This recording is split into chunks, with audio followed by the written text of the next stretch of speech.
എല്ലാവർക്കും നമസ്കാരം. നിർവാണ എന്ന് പറയുന്ന പ്രോഗ്രാമിനെ കുറിച്ച് ഒന്നുകൂടി നിങ്ങളെ ഓർമ്മപ്പെടുത്തുകയാണ്. ബിജു പത്മനാഭൻ സാറിൻ്റെ ചാനലിൽ ആ ഇൻ്റർവ്യൂ കൊടുത്തതിന് ശേഷം ധാരാളം ആളുകൾ നിർവാണയെക്കുറിച്ച് അറിയുവാനും പങ്കെടുക്കുവാനും താല്പര്യം കാണിച്ചുകൊണ്ടിരിക്കുന്ന ഒരു സമയമാണെന്നറിയാം. നോക്കൂ, നിർവാണ എന്ന് അർത്ഥമാക്കുന്നത് നമ്മൾ അടിസ്ഥാനപ്പെടുത്തിക്കൊണ്ട് നമ്മൾ സ്പിരിച്വൽ സീക്കിംഗ് ആണ്. നമ്മുടെ ലൈഫ് എന്ന് പറയുന്നത് ഈശ്വരീയ സാക്ഷാത്കാരമാണ്. എന്നാൽ അതിലൂടെ നമുക്ക് കിട്ടുന്ന ഒരവസ്ഥയാണ് ഈ നിർവാണ എന്ന് പറയുന്നത്. ഒരു സംതൃപ്തമായ പൂർത്തീകരിച്ച് കഴിയുമ്പോൾ നമ്മളിലുണ്ടാകുന്ന ഒരു ശുദ്ധ ജ്ഞാനബോധമാണ് ഈ നിർവാണ എന്ന് പറയുന്ന അവസ്ഥ. എന്തിനെയാണോ തേടിയത് അതിനുള്ള ഉത്തരം. ഇപ്പോൾ ബ്രഹ്മസൂത്രവും വേദാന്തിയവും എല്ലാം എടുത്തു നോക്കുമ്പോൾ അതിൽ വർണ്ണിക്കുന്നതിനെ മാത്രമാണ്.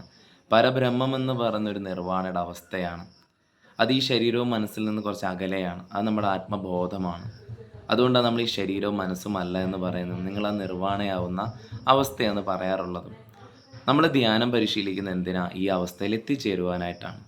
ഈ അവസ്ഥ ഒരു വ്യക്തിയുടെ ജീവിതത്തിൽ അനുഭവിക്കുമ്പോഴാണ് പൂർണ്ണമായിട്ടുള്ള നമ്മുടെ ഈശ്വരീയ സാക്ഷാത്കാരത്തിലേക്കുള്ള വഴി തെളിയുന്നത്. ആദ്യം ധ്യാനമാണ്, പിന്നെ ധാരണയാണ്, പിന്നാണ് സമാധി. അപ്പം ഇതൊരു എക്സ്പീരിയൻസ് ആയിക്കഴിഞ്ഞാൽ നമുക്ക് എന്തുണ്ടാവും? നമുക്കൊരു അവയർനെസ് ഉണ്ടാവും. നമ്മുടെ മുന്നോട്ടുള്ള ആത്മീയ യാത്രയിൽ എപ്പോഴും അനുഭവ സമ്പത്താണ് മുന്നോട്ട് നമ്മളെ നയിക്കുന്നത്. പിന്നെ അതിനെ ക്രമീകരിച്ചിട്ടുള്ള പരിശീലനമായി കഴിഞ്ഞാൽ നമുക്കൊരു സ്ഥിര പ്രജ്ഞ കിട്ടും. നമുക്ക് സ്ഥിരം അതിലേക്ക് കൺവേർട്ട് ആവാൻ, അല്ലെങ്കിൽ ആ അവസ്ഥയിൽ തുടരുവാനായിട്ടും അതിൽ നിർവികൽപ്പ സമാധി പോയി അടിയുവാനായിട്ടും സാധിക്കും. ഈ വരുന്ന 8-ാം തീയതി, നാളെയായിരുന്നു നടത്താനിരുന്നത്, പക്ഷേ കുറച്ച് മാറ്റം വരുത്തിയിട്ടുണ്ട്. 8-ാം തീയതി രാവിലെ 11 മണിക്കാക്കിയിട്ടുണ്ട് പ്രോഗ്രാം. 11 to 2 വരെയാണ് ഈ ഒരു പ്രോഗ്രാം നടക്കുന്നത്. സൗജന്യമായാണ് നടക്കുന്നത്. എല്ലാവർക്കും പങ്കെടുക്കാം. പരിമിതിയുണ്ട്. ഇനിയിപ്പം ഒരു 10 പേർക്കും കൂടി പങ്കെടുക്കാൻ പറ്റുള്ളൂ.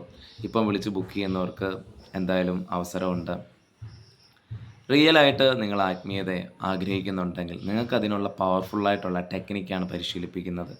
എങ്ങനെ നമുക്ക് ഈ ഒരു സൃഷ്ടിയുടെ അടിസ്ഥാന പ്രക്രിയയായിട്ട് ലയിക്കാമെന്നും ആന്തരിക ഘടനയിൽ എങ്ങനെ നമുക്ക് പൂർണ്ണത്വം വരുത്തുക എന്നുള്ളതാണ് ഇതിൻ്റെ അടിസ്ഥാനപ്പെടുത്തുന്നത്.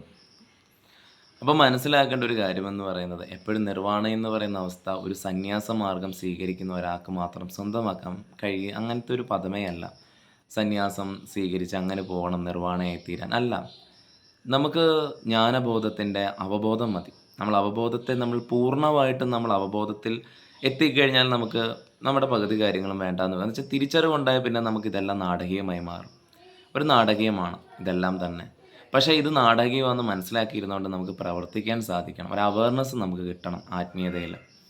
എന്താണ് ഈ ആത്മാവിൻ്റെ യാഥാർത്ഥ്യ വശം എന്നുള്ളത്.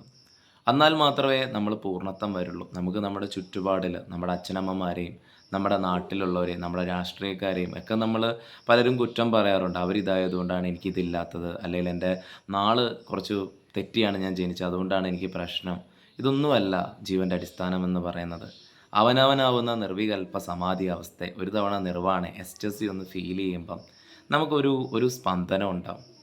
അപ്പോൾ അത് നമുക്ക് എന്ത് ചെയ്യണം? നമുക്കത് ചിലപ്പം നമുക്ക് ഒരു തവണ നമുക്കത് എക്സ്പീരിയൻസോടുകൂടി തന്നെ അത് അനുഭവിക്കാൻ സാധിക്കും. ചിലപ്പോൾ അതിനുള്ള ടെക്നിക്സ് പറഞ്ഞു തരുമ്പോൾ അത് വീണ്ടും നമുക്ക് എന്ത് ചെയ്യാം? പരിശീലിച്ചുകൊണ്ട് അവിടെ അനുഭൂതി തലത്തിലേക്ക് എത്താൻ പറ്റും.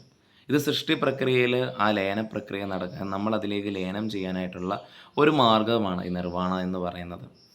മനസ്സിലാക്കണം, ഇതാണ് മനുഷ്യൻ്റെ ആന്തരിക പ്രക്രിയ എന്ന് പറയുന്നത്. അതിനെ ജസ്റ്റ് ഒന്ന് എക്സ്പീരിയൻസ് ചെയ്യിക്കാനായിട്ടുള്ള ഒരു പ്രോഗ്രാം മാത്രമാണ് ഇതെന്ന് പറയുന്നത്. ആത്മാർത്ഥമായി നിങ്ങൾ സ്പിരിച്വാലിറ്റിയിൽ ഇറങ്ങി തിരിച്ചിട്ടുള്ളതാണെങ്കിൽ നിങ്ങളുടെ ആ സീക്കിങ്ങിൽ നിങ്ങളെ സപ്പോർട്ട് ചെയ്യാനും ഇന്നറിലുണ്ടാവുക ആ അവയർനെസ്സിൻ്റെ അനുഭൂതിയെ കൂട്ടുവാനായിട്ട് അതെന്താണെന്നുള്ള പൂർണ്ണമായിട്ടുള്ള വളരെ ജ്ഞാനപ്രാപ്തിയുമാണ് പറഞ്ഞു തരുന്നത് തിങ്കളാഴ്ച ദിവസം.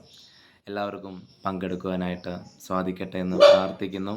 എല്ലാവർക്കും നമസ്കാരം.